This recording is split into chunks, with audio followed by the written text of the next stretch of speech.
Later this morning, a Fulton County grand jury will get back to work with the possibility they'll be handed the case against former President Donald Trump. We are getting some insight this morning into the process inside that grand jury room. Jerry Carnes is at the courthouse with more. Good morning, Jerry.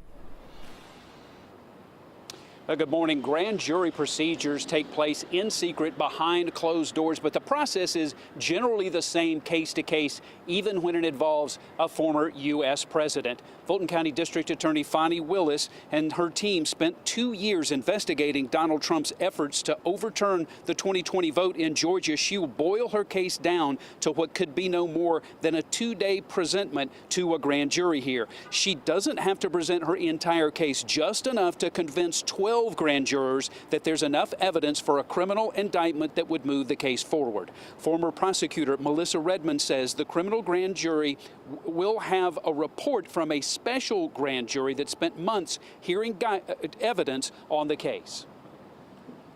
That you don't have to bring in every witness that testified before the special grand jury. You can have the DA's investigators or others who can summarize all of that testimony for the criminal grand jury. It is not the job of a grand jury to determine guilt or innocence, but simply if there should be an indictment, the majority vote on that. Back to you. Jerry, thank you. This morning, a Metro Atlanta family continues their calls for answers after the death of their loved one, Noni Batiste Kasoko. She was 19 years old. She died at the Atlanta Detention Center, and there are so many questions here. Her family will have a press conference in a few hours. One major question: why was Noni held for 3 months without bond for a misdemeanor bench warrant? Noni was in the custody of the Fulton County Sheriff's Office when she died. Their statement confirms she'd been in custody since May. After a month waiting, the family says no one has told them what led to her death. Determined to find them, and where folks need to be held accountable, we're determined to hold folks accountable.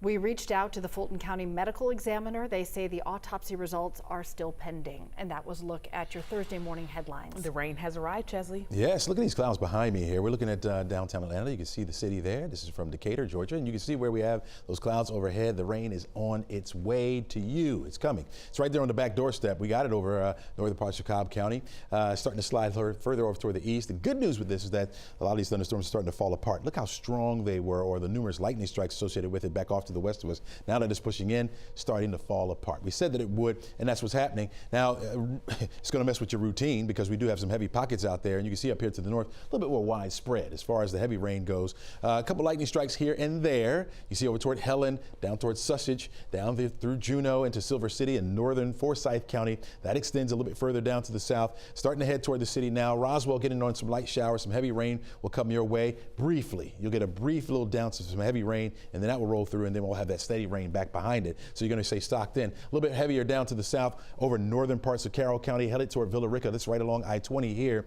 You'll get in on some of this heavy rain as well, and then back behind it, that steady light rain will continue probably for the next hour or so before things begin to subside. We even have more rain back off to the west of us. This falling apart now as this slides further down to the south, becoming a little bit more stable. Was a little bit stronger back off to the west over toward Tupelo, Mississippi, but now starting to fade a little bit as it heads to the south. Because of this, I think this will hold together and hold on, and we'll keep the chance for the rain over our area at least through mid-morning into early afternoon.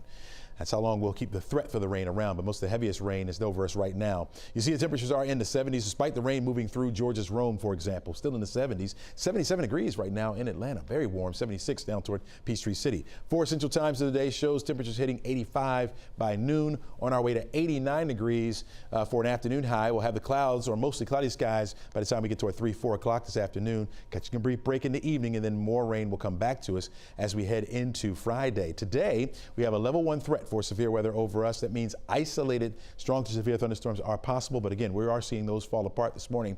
Concerned about the winds. That would be the major threat with a few of these thunderstorms that roll through our area.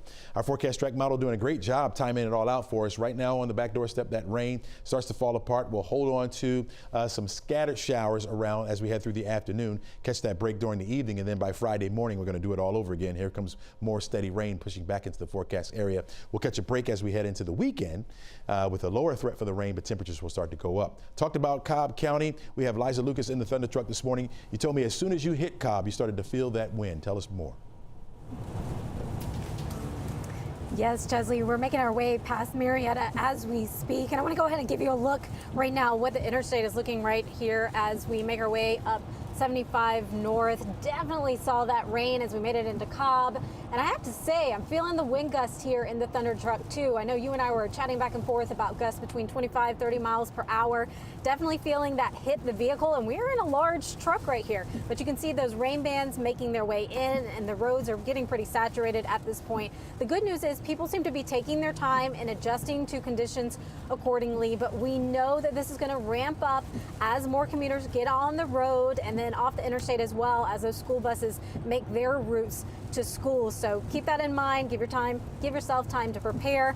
In the meantime, I'm going to send it over to Crash Clark because I know he's got another look for you this morning at how those conditions are on the roads. Crash? Yeah, Liza, you guys stay safe out there. In fact, if you look on the other side of the wall, that's 75 southbound, you could see the speeds are definitely dropping because of all that rain out there. This is an I-20 look way out west. I took this right to the Alabama line as that rain rolls in, and that's kind of where we're seeing a lot of those brake lights. Not that far out, but of course a little bit closer to home out of Douglasville. I-20 a little bit slow getting past Six Flags. I-20 out of Lithonia, we've got some brake lights. Same thing with I-85. The good news, what we're not seeing is a whole lot of wrecks or stalls, so we'll keep it that way if we can, of course. Again, that's where all that rain is that Liza just drove through there in the Thunder truck along 75 and 575, so be prepared for a little bit of slow travel. And there it is, all those cars coming at you. That's 75 southbound heading through Marietta. Cheryl?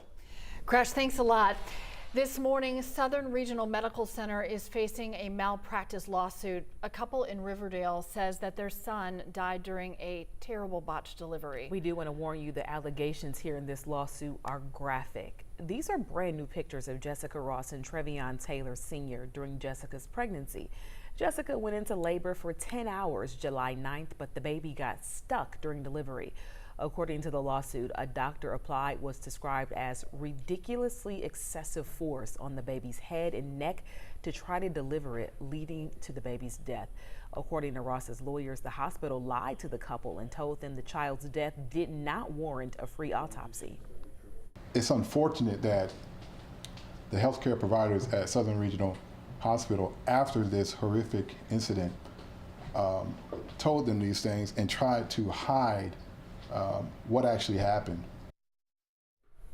In one of its statements, the hospital denies the allegations, saying the doctor mentioned in the lawsuit is not an employee of the hospital and that they have taken appropriate steps in response to this unfortunate situation.